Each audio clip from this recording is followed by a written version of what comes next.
Yeah, it sounds like you're integrating a lot of shadow work by default. And I've heard a lot of help with addictions. I think Ibogaine especially, but psilocybin as well, and as an antidepressant in of ways. Heard some people come back and like for 6 months they have no cravings, no nothing after one experience of Ibogaine. I don't know if it's the same with psilocybin or not, but that's quite profound too. I don't know how that's even Yeah. possible. That's incredible. The science of this is something, I mean, I don't have the deepest understanding of the science of iboga and ibogaine, but essentially what it does in a very summarizing kind of way is it works predominantly on the dopamine system versus the classical psychedelics are more serotonin based. Interesting. And as we know through like books like Dopamine Nation, Anna Great book. Lemke, is this scale of pain and reward kind of is off balanced with people who have addictions and regardless of what you're addicted about.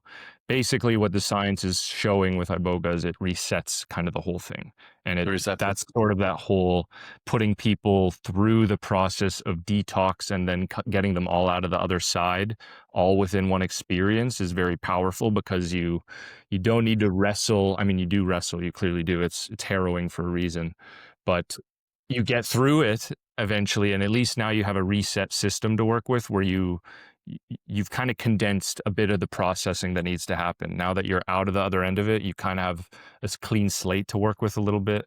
And this is now where these things give you some new leverage in your life to kind of see things clearly, potentially for the first time in a long time, make some changes that are necessary, which will in turn kind of create a whole new environment for yourself, which makes a better life if you do it right.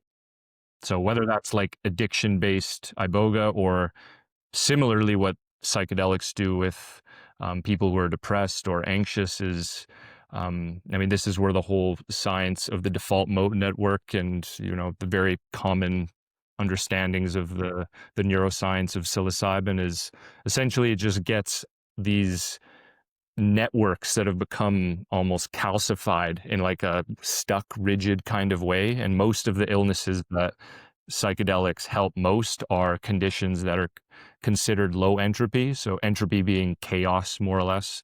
And so if you have low entropy, that's like a highly ordered system. And so OCD, depression, anxiety, these are all rigid thinking systems and mind systems. And essentially psychedelics basically they desynchronize your brain networks that kind of hold this rigid pattern together and allow it again a fresh slate to kind of work with some new experience afterwards where you're I think for 6 weeks they actually show that there is a much more neuroplastic state of the brain. So kind of just means if you have some patterns you want to step away from, that's going to be a little bit easier. If you want to create some new patterns, that's going to be a little bit easier. And then you can kind of actually see it a little bit like once that system now becomes solid again and kind of becomes another fixed state, you've kind of altered it in the time that it was more malleable. And it's that's kind of the nature of these things is they all soften the mind up to almost like a childhood like state of malleability, which the child brain versus the adult brain is very Oh, right. different Yeah. in that kind of way where it's more impressionable. And so we can kind of actually reintroduce this malleability to our brains with psychedelics, and that's what makes them so therapeutic.